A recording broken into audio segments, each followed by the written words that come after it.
Yes. Okay. Right. Back, relax. We'll get started whenever you're ready. We're ready, Freddie. I want to open all those windows. Yeah, I know what you mean. We're ready for the outdoors. You'll be seeing some beautiful scenery soon from the mountaintops. Okay, are we speeding? Yes, if you could request him to lean back. Jonathan, can you get back to your regular stance, your posture, and all? Okay, That's thank my you. school. Hands Oh, behind the that's- back. That's how we started off as students. My day, you had to have your hands behind your Yeah. back. It's good for your motion control. Emotional That's control, why I've got a range of bad motion. back now. Well, you've been doing better. You've been right. You're feeling better. Your back now. Oh, yesterday was nothing. As a matter of fact, it was a good thing. Oh. Oh no, this is going back 2 years. Okay, we go, kid? Oh, yeah. All right. Was there ever a teleprompter? Well, in fact, there was. You had a teleprompter as a backup on Dark Shadows, if needed? No. But I think we did for some particular reason.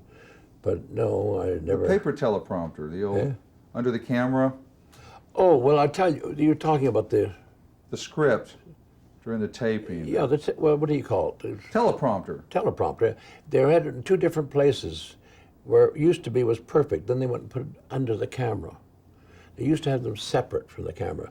So, and there was a soap opera that, what's his name, was in, oh gosh, I think Mary O'Leary was one of the producers, her show. But anyway, he was an old man, and he never tried to learn lines because he was always the old sage, and he talked like this all the time, and then look occasionally at people, and he was always, they had these things all over the place, so he was able to look like the thoughtful old man, did the way he. Well, that was, I was so jealous of that thing. But if you were playing a young part, snappy person, you couldn't get away with that. But however, you could get away with that idea anyway if you had the stanchions for the teleprompters on their own. Once they put them in front of cameras, right on the cameras themselves, and of course, who was the one that took advantage of that? And her acting to me was terrible for that reason. Everybody loves her, but I didn't like her very much. She had a brief moment the other day in one of my scenes, and everybody clapped. What's her name? Oh gosh, she died. Grayson Hall, and she, with her big eyelashes, and where she bought them, I don't know, but anyway. And she'd look right at the teleprompter.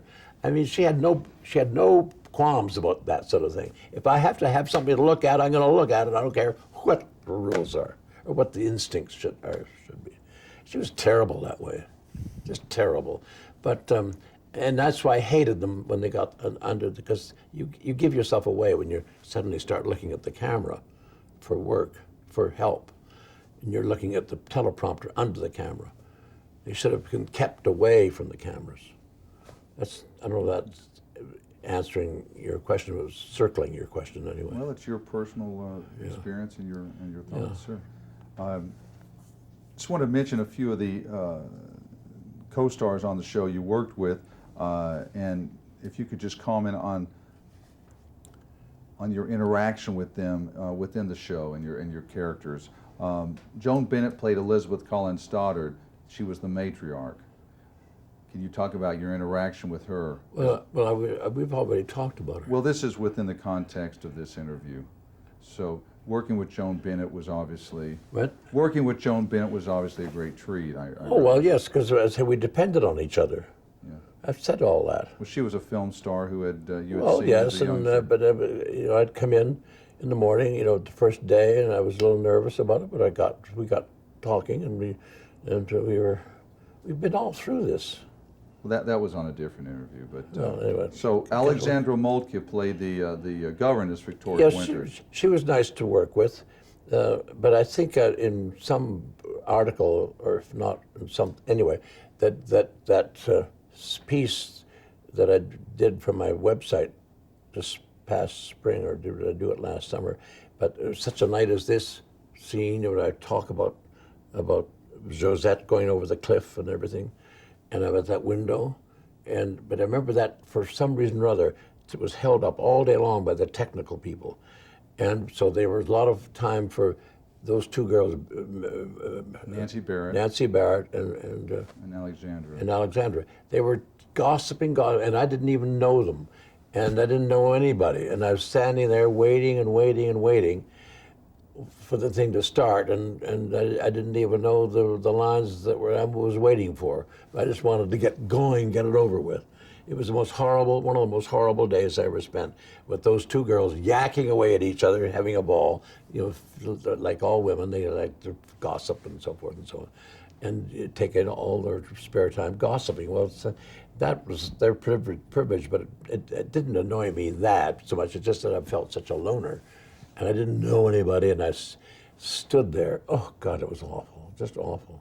Can you talk about... That's apropos. What was your question? Well, just trying to get some comments about the actors you yes. worked with. Now the actors that I liked working with, of course, John Carlin played Willie Loomis, your Willie lackey. Loomis, yeah.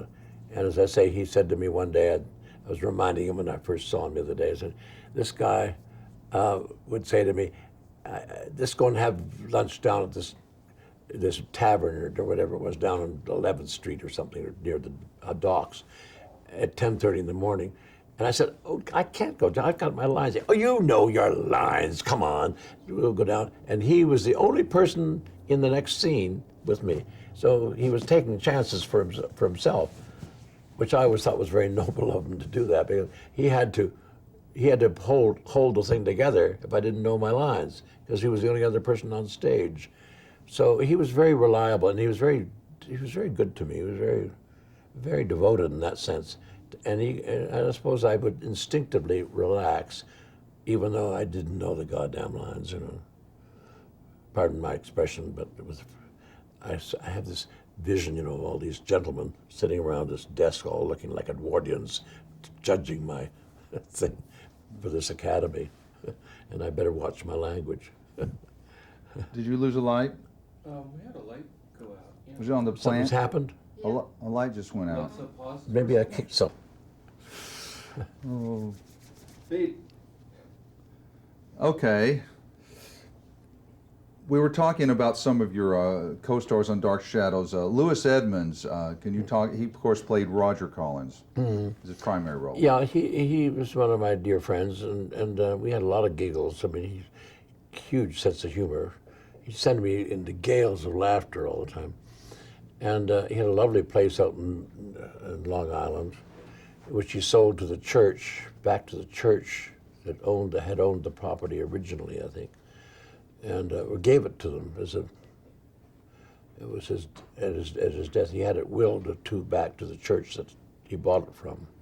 Anyway, you know, he was great fun, and he helped me in more than one occasion on Dark Shadows 2 with lines. I remember him coming in to fill in one time. It wasn't as bad as the big one, but it was bad enough, and he did more than once, filled in with help. He was good that way. But we were good friends, and although I hadn't seen him very much in recent years, because he was very busy at the end there with that other soap he had. All My Children. All My Children, yes, he was very good in that, and did very well. But anyway, and I don't watch soaps or anything as far as that goes, so I didn't keep up with him. But anyway, he was a good guy. I enjoyed him. With a tremendous sense of humor, and so forth and so on. The young boy on the show, David Hennessy, what was it like working with a child actor? Well, you put up with it, you know. You know, but it's easy. It's fun to look at it now, because when he was first. Speaking of Louis, there's a picture of me and Louis, and little David. David looks like a child. I mean, a baby almost. He was about 5 or 6. He was 9 when he started. At the very beginning. He looks very young. Well, but at the end, he certainly looked old enough.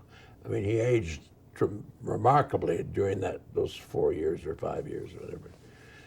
But you know, he was all right. He was okay.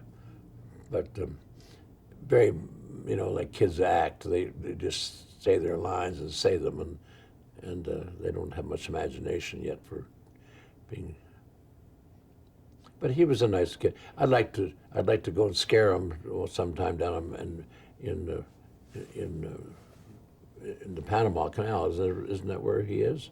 He's In what's the name of the town in Canada? yeah, he's somewhere in Colombia. He's running. A Well, I hotel. thought he was in. He's moved around down that. Yeah. Oh, well, I thought. What's the name of the place at the Panama Canal?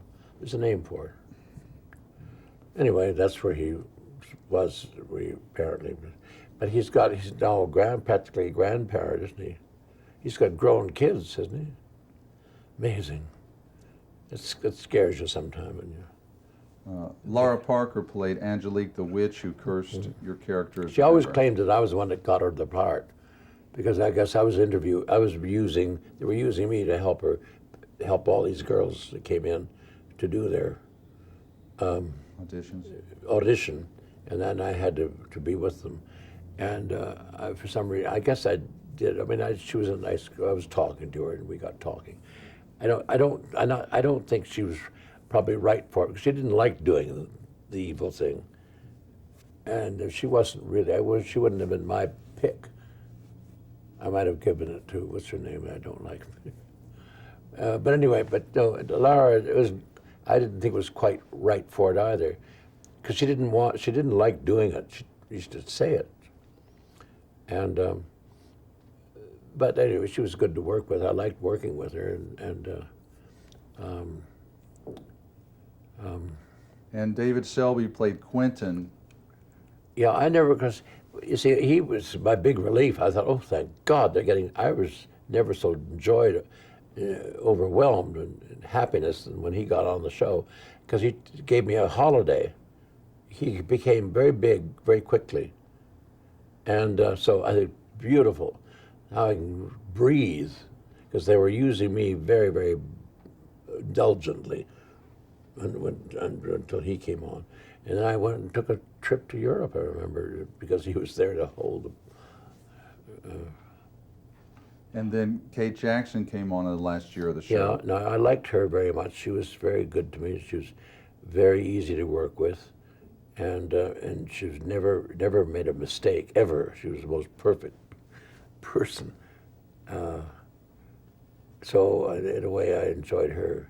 I was never a great friend of hers necessarily. I wasn't that close to her in any way, but I just enjoyed being with her as an actor. She was very accommodating and always there, ready to go, and not showing off about it.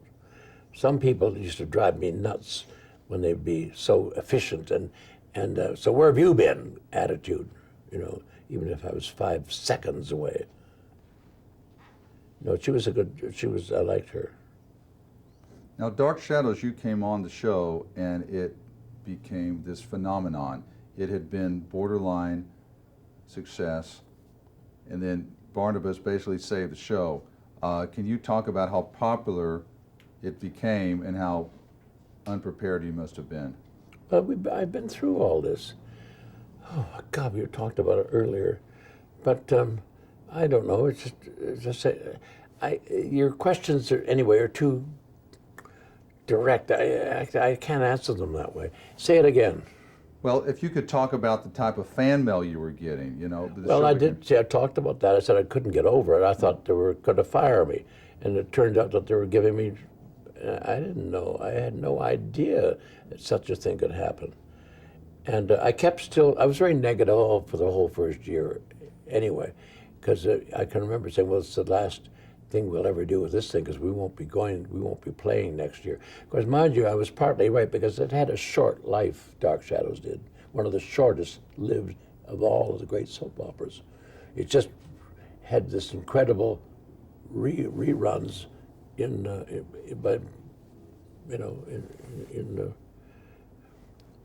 but they never kept it developing. It was a very short run. If it weren't for the fact that they recorded it, it would have been long forgotten by now.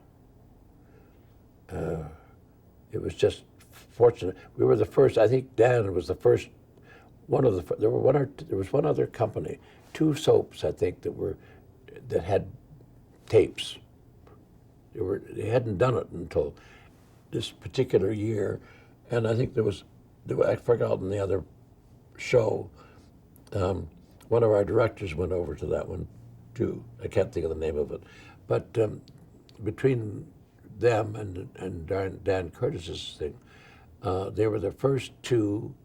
I don't know whether they're just still developing. Well, of course, we're not in business anymore, but I don't know. I guess they do it to all of them now for whatever reason. But it made, that was what saved Dark Shadows, was the fact that they had the tape. Because actually, in fact, it was very short-lived. I mean, there's soaps I can remember as a child when I had my appendix out listening to a soap, and it's still going. It was, 60, 70 years ago. There's still, imagine Dark Shadows if it were still going 70 years. God. Anyway. How would you describe who were the fans of the show in your eyes at the time? A bunch of nitwits. I used to raise hell with them. I used to have meetings up on Saturday up in the studio to handle the mail, and I said, "This is why you don't get an answer back to your mail. Look at the stacks of it." And they'd all be. I said, "Just stop it. You're here as a postal worker. You're not here to read your own fan stuff." I used to raise hell with them all the time because they were always peeking at that stuff and getting nothing done. I said, "You're here to get this thing going." So you'd get your fans to come help you sort mail at the studio. And Dan came in one day and took one look at me and said, "You sap." Oh yeah, he just hated my guts anyway. But he said, "You sap," playing with these kids and do that. Well, I was trying to get some free help because he wasn't doing anything. He was doing these boxes and boxes of soaps. That's why I did it, because there were these boxes of letters that were not going anywhere. He wasn't really trying very hard. And I think a little bit, but not much. Anyway, it's just stacks of them. So I thought, well, let's get the kids in it. Show them what it is. Show them what we have to go through. And I had some good help from 2 or 3 people, I can't remember, that were associated with the show. I can't remember who they were. But anyway, we put these people to work to do that. This is apropos of what question. Well, there were a lot of young kids, school kids and college kids watching this show besides the housewives, correct? Yeah, well, it was the young people too. That made a big difference. Because this was really. I guess most of the soaps were not for young kids. This turned out to be. Well, this was on late in the afternoon, and they could see it. Well, after it wasn't school. a good time. Even they changed the time, but even still, they all said we ran home from school. That's such a cliche. I hear this all the time. So at first, they must have had it so that even if they ran home from school, they wouldn't be home in time to see it. They got home to see. They ran for one thing, and they didn't all just have around the block. They had to go miles to run. So I don't know really how much truth there is in all that. But they claim that they all ran home from school. But they did get it turned. They got it put back a half an hour. You should know you know everything about it. Don't you know that? But it was about a year after I was on the show, I guess, or I don't know how many months. But anyway, they got it changed. I was sent out on this tour. I don't know if you remember. Anyway, they sent me on a tour in a plane and everything else. And the ABC guy took me over all these schools to get these schools to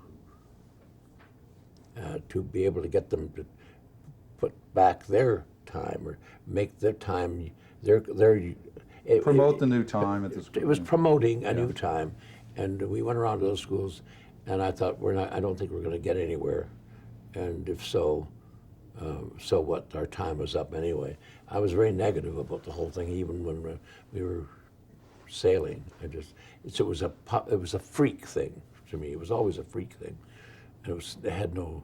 Well, I was partly right because it had 5 years. And I thought it was going to be over in 1.5 years.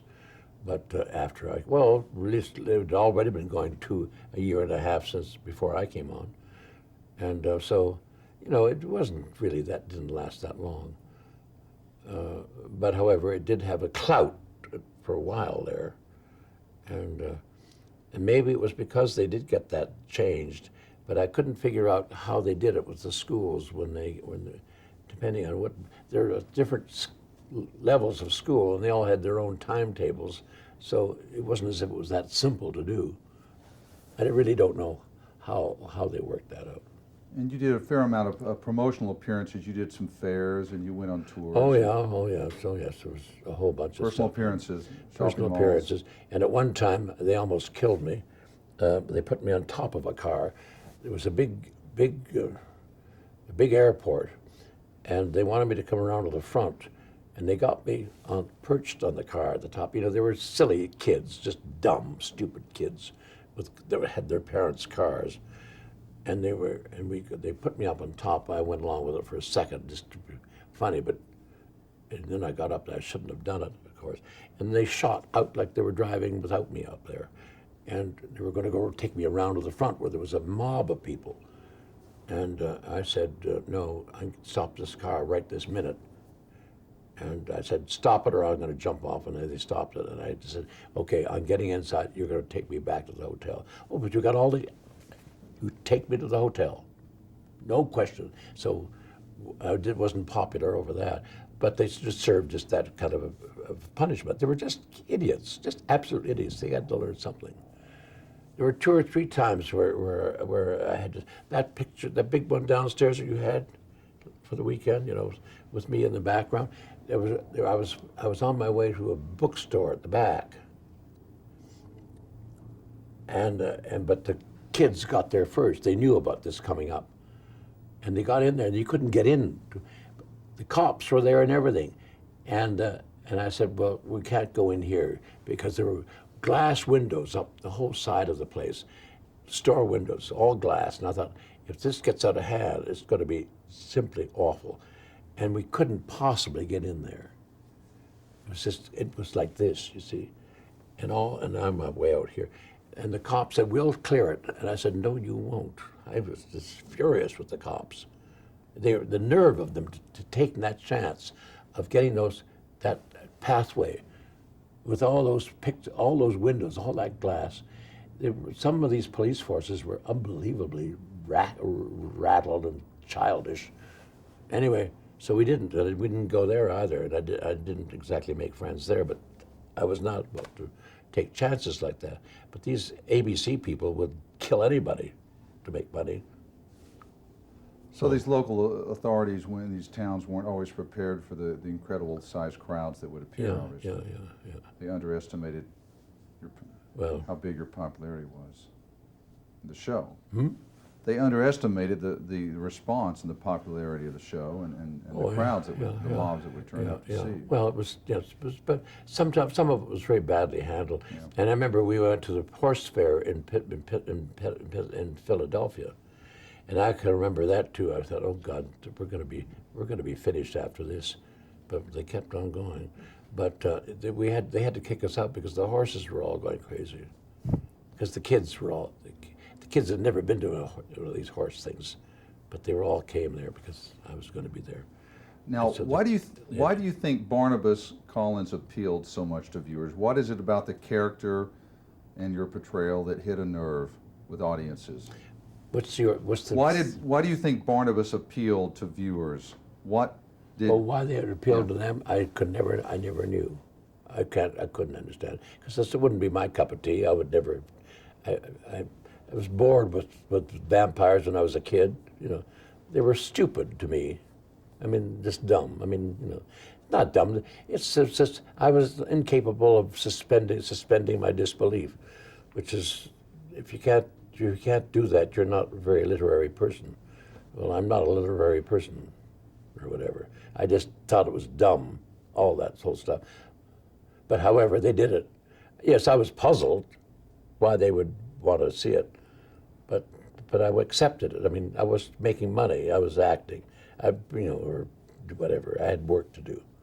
But now you've said before you weren't playing a vampire, so is that part of it? What were you playing if you weren't playing a vampire? The romanticism? No, you put these words in romanticism. What the hell's romanticism? I just did it.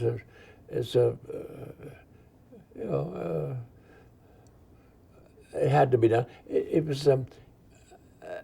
I was supposed to be somebody who had been chained in jail for 25, 30, or 40 years. That's as far as our imaginations go anyway. A person that's been put away for 50 years, 45 or 50 years or whatever in a prison, and they come back into your life, I mean, it's pretty scary. They were just let loose, and scary for them. It's somebody that's been tortured by a coffin.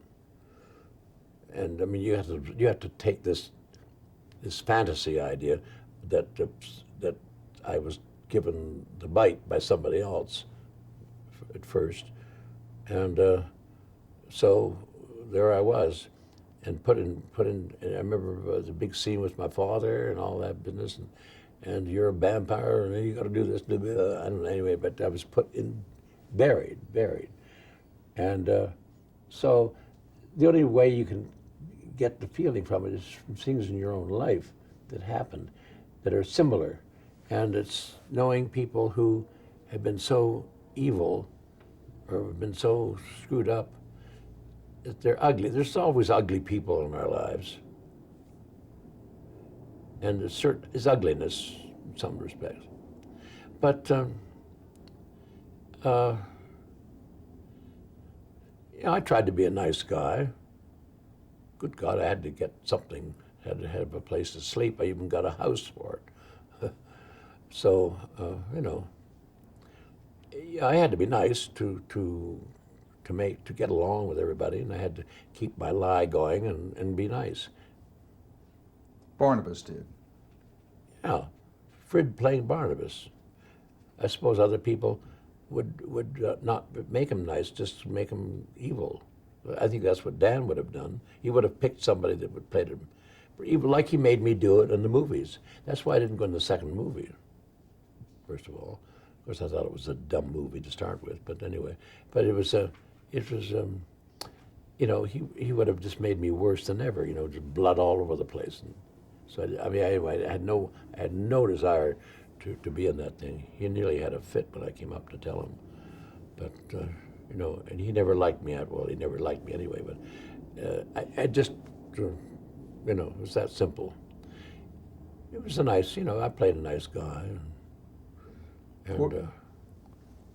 And it's all been so exaggerated, but of course exaggerated because it was a vampire being a nice person or something. I don't know. Anyway. The end of the series, you played a different character, Bramwell. Was that a demand you made to stay on the show? Yes, I was fed up with Dark Shadow, with Barnabas, and although I don't know what he was all about, he was like me in the past when I wasn't a vampire. That part of the story. Bramwell was like me as Barnabas when they showed me before I became a vampire. That scene we talked about earlier. But and I liked working with what's her name? Kate Jackson. Period. Kate Jackson. Kate Jackson, and she was fun to work with, and I enjoyed it up to a point. But that last, I'll never forget that last day. It was so silly, in trying to keep it possibly available to be redone, to be continued someday. So they were leaving open questions, and it was such a phony scene that I'll never forget. Well, I will forget it. I've hardly ever thought of it since. But it was a dumb, stupid way they finished it, I think. Just anything, they had to stop it because they were running out of gas. How do you feel about the cult following the show has all these years later? How do you feel about the cult following? Are you surprised Dark Shadows has remained so popular? Well, of course, I was away from all that. I mean, I was surprised to hear it, but it came gradually. I mean, it wasn't suddenly a stunned thing. It happened. Yes, and it's the same old thing. What is the attraction of it? I don't know. But it did. But meanwhile, it was making some money, and I got a little bit out of it somehow or other. I think I don't know much, but I got a few pennies, and but anyway, the fact that it had a rerun was okay with me. I mean, I'm not there to judge other people's wishes on television, but I don't think I ever listened to it that I remember. Of course, it was the funny hours too. It was in the mornings, wasn't it? When Sci-Fi Channel re-aired it in the 90s and early 2000s, it was on in the mornings, correct? Hmm? It was re-aired on the Sci-Fi Channel in the mornings. Yeah, That's what yeah, you mean, yeah. yes. And Well, PBS anyway. stations, Yeah, a lot of well. stations are at